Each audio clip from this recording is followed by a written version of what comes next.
Hey, I just want to ask a question. Am I being arrested for something I didn't do? You haven't been arrested, mate. I was like, holy shit. Okay. When you hear of Tinder and online dating, you either think of that successful love story or that awkward moment. You never think of the impossible or the most dangerous, murder. What happened to Grace Millane? And who did she meet? My name's Adrian, and this story teaches that anything can happen to the best of us in online dating. And just a quick notice, I post both solved and unsolved cases on a weekly basis on this channel. If that's your sort of thing, please consider subscribing to Coffee House Crime. So grab a coffee, sit back, and relax. Let's investigate.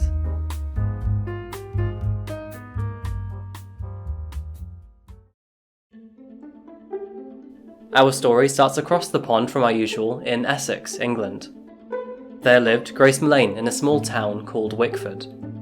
She was born on the 2nd of December 1996 to her loving parents David and Gillian. Grace grew up as a happy child alongside her two brothers Michael and Declan.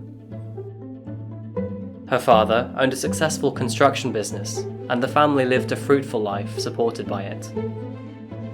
Grace attended St Thomas More High School before enrolling into university, and in September 2018 she successfully graduated from the University of Lincoln, successfully completing a bachelor's degree in marketing and advertising. While at university, Grace worked a part-time job to save up so she could travel for a year after her graduation. And she would do just that. She was described by her family as a fun-loving free spirit. She was academic and creative, painting in her spare time, as seen here in her home. With a caring family, a strong degree, and a year of travelling planned ahead, Grace really did have the world at her feet. She had ambitions to create lifelong memories, and then afterwards take on her marketing career. Before that though, as a token of the kind of person that she really was, she cut off her long hair and donated it to a local charity that specialised in creating wigs for children undergoing cancer treatment. And after that, she packed her bags, waved her goodbyes, and boarded her flight to Peru.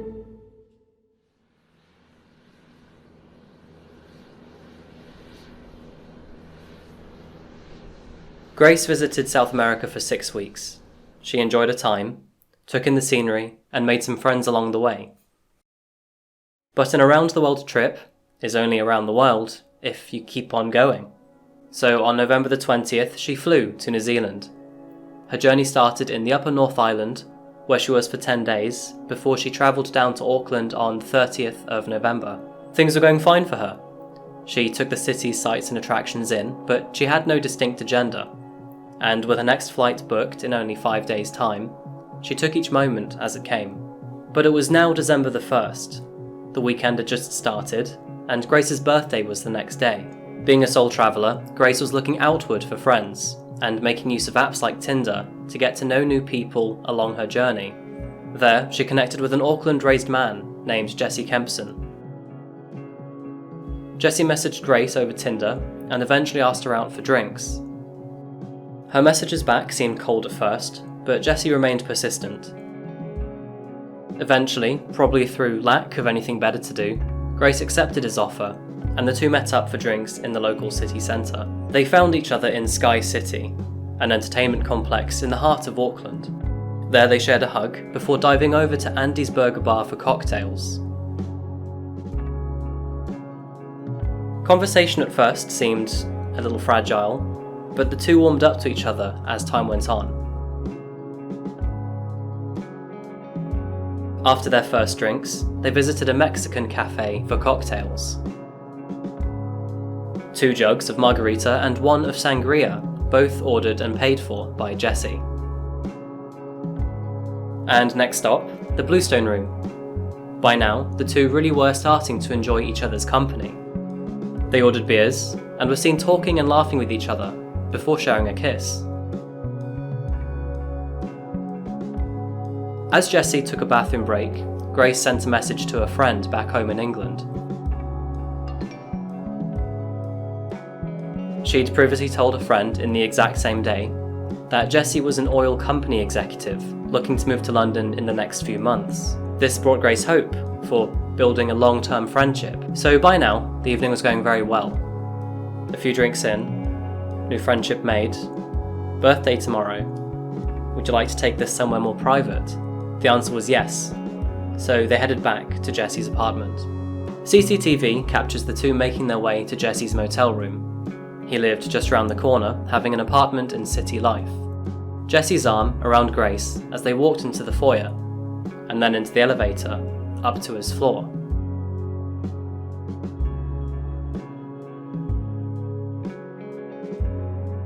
That would be the last time CCTV saw Grace, and the text message that Grace had sent to a friend earlier, that was the last time we would ever hear from Grace. The next day was Grace's birthday, and as it dawned in England, text messages and tweets flurried Grace's phone. But no notifications were delivered. Her phone was switched off. Her family and friends started to worry. And then media did too. The world had no idea where Grace went, but those close to her knew something must have gone wrong for her to remain silent on her birthday. She was always in constant contact with her family and friends. But at this stage, still undiscovered, the final clue to her disappearance would be that CCTV camera, and that elevator, and Jesse Kempson. Jesse was born in 1992, and grew up in Wellington on New Zealand's North Island. His childhood was fragile. When he was 9 years old, his parents divorced, and his mother moved abroad shortly afterwards. The rest of his childhood wasn't special, but in 2013, he moved out of his family home after prolonged arguments, them accusing him of stealing and consistently lying. For the next few years, he moved to Australia and became a labourer, but that didn't work out for him either, and so in 2018, he moved back to Auckland. At this stage, Jesse was on the brink. He moved into a small motel studio apartment in the centre of the city, moving there after a fallout with his ex-housemates, who were increasingly concerned about his mood swings, womanising and threatening behaviour. Because Jesse was indeed, in fact, a pathological liar and a serial fantasist. He would ritualistically lie to everyone around him. To name a few, he lied about being an All Blacks rugby star, a playboy, an oil executive, and a gang member. He claimed he had cancer and that his parents were dead. He lied that he had a degree in law, and he boasted of plans to buy a waterfront restaurant. But Jesse was far from successful. Leading out of 2018, he had left a succession of failed jobs and shared flats behind him, being kicked out of previous responsibilities as a barman, a sales assistant, and losing his most recent job as a telephone salesman on the very day that he had met Grace. He was spinning out of control, and, unfortunately for Grace, despite her achievements, her strengths and her dreams, and against her odds, she slipped into his grasp. Jesse had indeed killed Grace, sometime late that night of December the 1st in his Sky City motel room, the eve of Grace's birthday.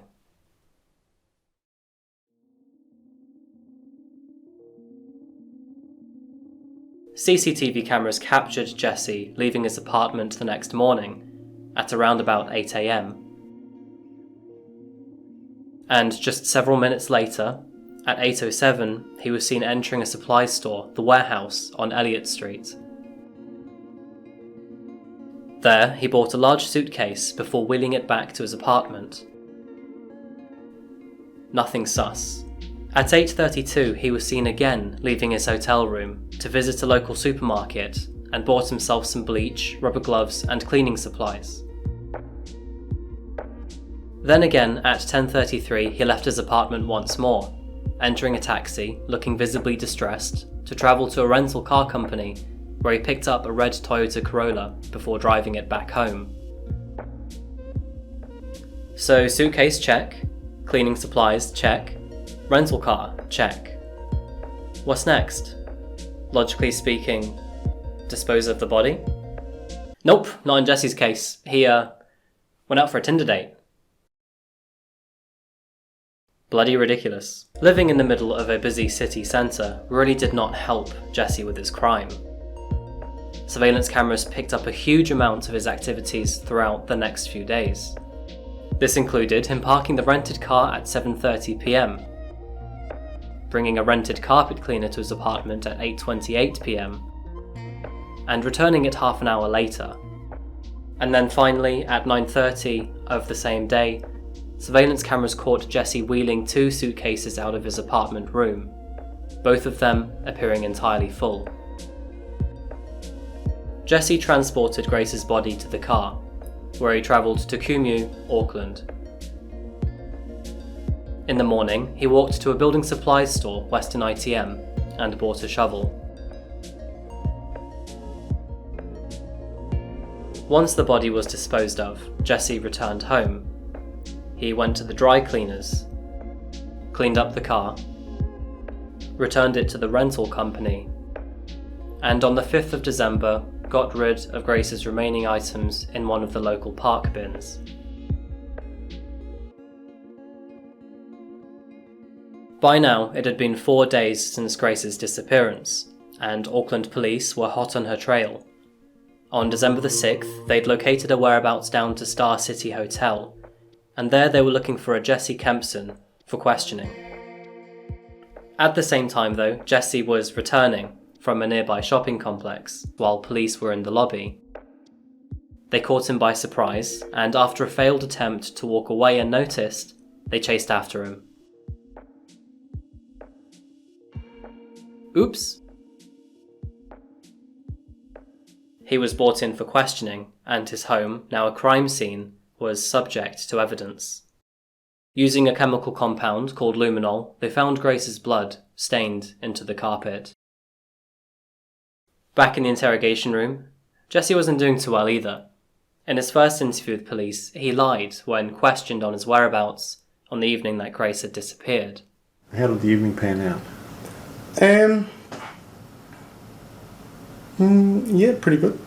But when brought in 2 days later for further questioning, he changed his story to one that did not align to what detectives were constructing. You've indicated that you're willing to speak to us about the events of last Saturday. Is that correct? Yes. Tell me what happened last Saturday. From the beginning. Did you kill Grace Millane?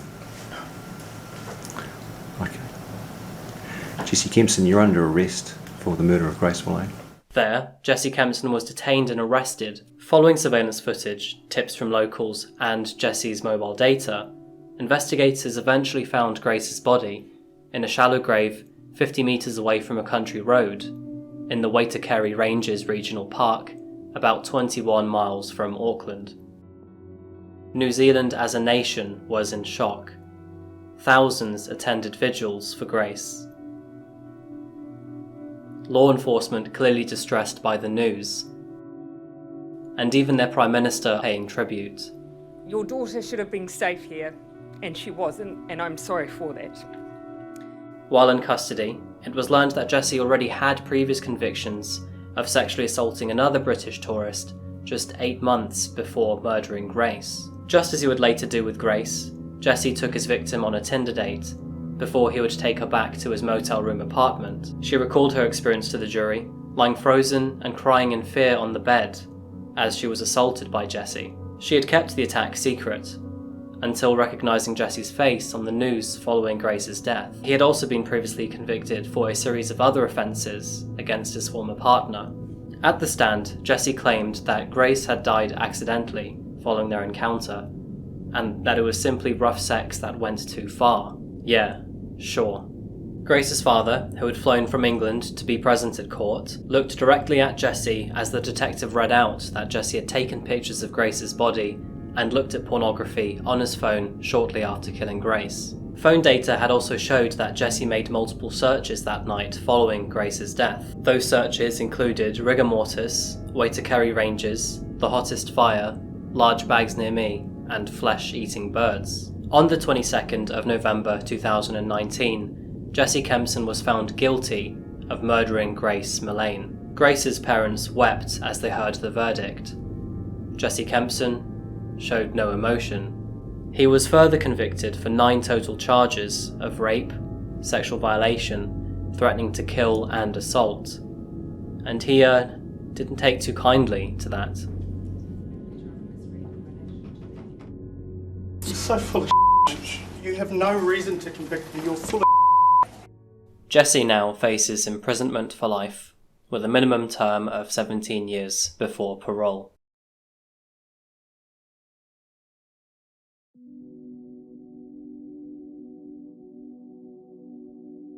And that's the story of Grace Millane.